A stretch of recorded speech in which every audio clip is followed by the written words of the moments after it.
హైదరాబాద్ అంతా బోనాలు జరుగుతున్నాయి. Last Sunday నేను కలుద్దామని నార్త్ ఇండియన్ నుంచి ఫ్రెండ్స్ వచ్చారు భయ్య. మీకు తెలిసిందే కదా, ఫ్రెండ్స్ వస్తే వాళ్ళు కుదురుకుండరు. అక్కడికి తిప్పి ఇక్కడికి తిప్పి చావు కొడుతూ ఉంటారు. సరే కదా అన్న సరదాగా బయట తీసుకెళ్తే ఒకటే ట్రాఫిక్ ఎప్పుడు ఉండేదానికంటే 10 times ఎక్కువ ఉంది.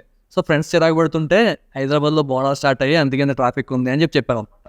సో నార్త్ ఇండియన్స్ కదా, పెద్దగా వీటి గురించి ఏం తెలియదు. సో అప్పుడు నాకు అనిపించింది, వీళ్ళకి చాలా మంది అవుట్సైడ్ హైదరాబాద్ ఉండే వాళ్ళు కూడా ఉంటారు కదా, వాళ్ళకు కూడా దీని గురించి తెలియదు కదా. సో వీళ్ళందరికీ ఉపయోగపడి ఒక వీడియో చేస్తే బాగుంటుంది అని చెప్పి అందుకే వీడియో స్టార్ట్ చేస్తా. స్కిప్ చేయకుండా ఫుల్గా చూసేయండి.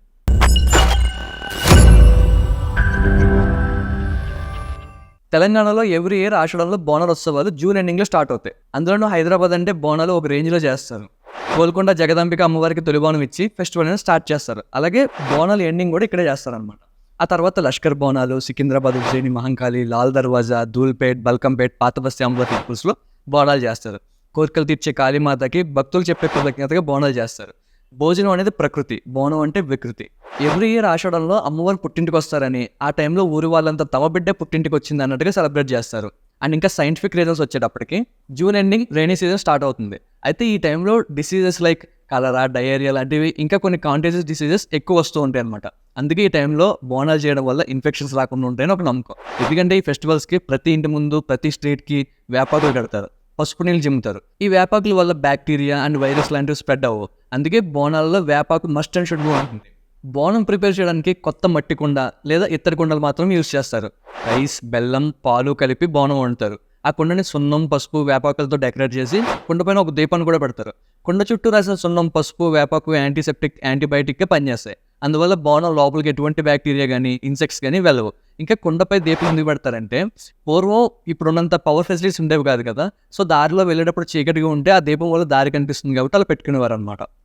600 ఏళ్ల క్రితం ఉన్న పల్లవరాజుల కాలంలో కూడా బోనాలు ఉండేదని హిస్టరీ చెప్తుంది. అంతేనా, 15వ శతాబ్దంలో శ్రీకృష్ణదేవరాయలు 7 కోళ్ల ఎల్లమ్మ నవదత్తి ఆలయాన్ని నిర్మించి బోనాలు సమర్పించారని, కాకతీయుల కాలంలో రుద్రందేవి తమ ఇలవేల్పు కాకతికి బోనాలు సమర్పించారని, కరీంనగర్ జిల్లాలోని హుస్నాబాద్లో సర్వాయి పాపన్న 1676లో ఎల్లమ్మ గుడి కట్టించి ఆమెకు బోనాలు సమర్పించినట్టు కైఫియత్తులో గౌడనాడుల గ్రంథంలో ఉంది.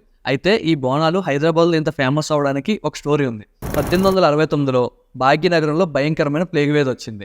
ఎంతోమంది డిసీజ్ వల్ల చనిపోతుండడంతో ఆ విపత్కర పరిస్థితి నుంచి బయటపడేందుకు గ్రామ దేవతలకు భక్తి శ్రద్ధలతో జాతర చేయడంతో క్రమంగా వ్యాధి తగ్గడం మొదలుపెట్టింది అనమాట.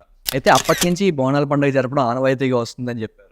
మరోవైపు 1675లో గోల్కొండను పాలించిన కుతుబ్ షా అంటే తానీషా కాలంలోనే బోనాల పండుగ హైదరాబాద్లో ఉందని హిస్టరీ చెప్తుంది. సో మీకోసం ఇంత ఇంట్రెస్టింగ్ అప్డేట్స్ చెప్తున్నాం కదా, సబ్స్క్రైబ్ చేసుకోవచ్చు కదా.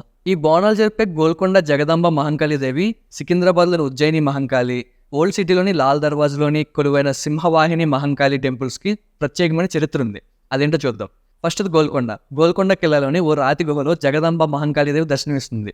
ఒకప్పుడు ఇక్కడ పశువులు కాసే రామేవరావు అనే వ్యక్తికి ఇక్కడ దేవి విగ్రహం కనిపించిందని, ఆ టైంలో ఉన్న కాకతీయులు ఇక్కడ ఒక చిన్న ఆలయాన్ని కట్టడంతో ఈ ప్లేస్కి గొల్లకొండ అని పేరు వచ్చిందని చెప్తారు. ఆ తర్వాత నవాబులు ఈ టెంపుల్ని డెవలప్ చేశారు. మామూలుగా అయితే ఆదివారాల్లోనే ఈ బోనాలు అర్పిస్తారు, కానీ ఇక్కడ మాత్రం ప్రతి గురు ఆదివారాల్లో బోనాలు సమర్పించడం జరుగుతుంది. నెక్స్ట్ సికింద్రాబాద్లో ఉజ్జయిని మహంకాళి టెంపుల్ కూడా ఒక స్టోరీ ఉంది. పాత బోయగూడలో సురిటి అప్పన్న అనే అమ్మవారి భక్తుడు మిలిటరీ జాబ్ చేసేవాడు. తర్వాత అతనికి మధ్యప్రదేశ్లో ఉజ్జయిని ట్రాన్స్ఫర్ అయ్యింది. అయితే ఆ టైంలో కలరా వ్యాధి బాగా స్ప్రెడ్ అయ్యి చాలామంది చనిపోయారు. దాంతో అప్పయ్య ఉజ్జయినిలోని మహాకాళి ఆలయానికి వెళ్ళి కలరా వ్యాధిని తగ్గిస్తే తన స్వస్థలంలో అంటే హైదరాబాద్లో అమ్మవారికి టెంపుల్ కట్టిస్తా అని చెప్పి మొక్కుకున్నాడు అనమాట. అయితే ఆ తర్వాత డిసీజ్ తగ్గడంతో కొన్ని ఇయర్స్ తర్వాత ఇక్కడికి వచ్చి అప్పయ్య సికింద్రాబాద్లోనే చిన్న ఆలయాన్ని కన్స్ట్రక్ట్ చేసి చెక్క విగ్రహాన్ని తయారు చేయించడం. అయితే అదే టైంలో తవ్వకాల్లో మాణిక్యాలమ్మ దేవి విగ్రహం బయటపడడంతో ఆ 2 విగ్రహాలను కలిపి ఇక్కడ ప్రతిష్ఠించి ఉజ్జయిని మహంకాళి ఆలయం అని పేరు పెట్టారు. నెక్స్ట్ వచ్చేటప్పటికి ఓల్డ్ సిటీ లాల్ దర్వాజాలో కొలువైన సింహవాహిని మహంకాళి నిజాం నవాబులు సిటీలోకి రాకపోకలు ఉండేందుకు 13 దర్వాజాలను అంటే డోర్స్ నిర్మించుకున్నారు. అయితే అందులో లాల్ దర్వాజా ఒకటని అంటూ ఉంటారు. అయితే ఇక్కడ ఉండేవాళ్ళు ఆలయాన్ని కట్టించి అమ్మవారి విగ్రహాన్ని ప్రతిష్ఠించి, ఒకసారి మూసీ నది ఉప్పొంగడంతో నిజాం రాజు ఇక్కడికి వచ్చి అమ్మవారిని పూజించి నీటిలో పట్టు వస్త్రాలు, కానుకలు వదిలాకే మూసీ ఉధృతి తగ్గిందని, అప్పటి నుంచి బోనాలు సమర్పించే సంప్రదాయం మొదలైందని అంటారనమాట. సరే స్టోరీ అయిపోయింది, నేను మా ఫ్రెండ్స్ బోనాలు చూసి వస్తాం అన్నట్టు మర్చిపోయా. ఇలాంటి ఇంట్రెస్టింగ్ అప్డేట్స్ కోసం అండ్ ఇంట్రెస్టింగ్ టాపిక్స్ కోసం ఛానల్ సబ్స్క్రైబ్ చేసుకోవడం మర్చిపోకండి.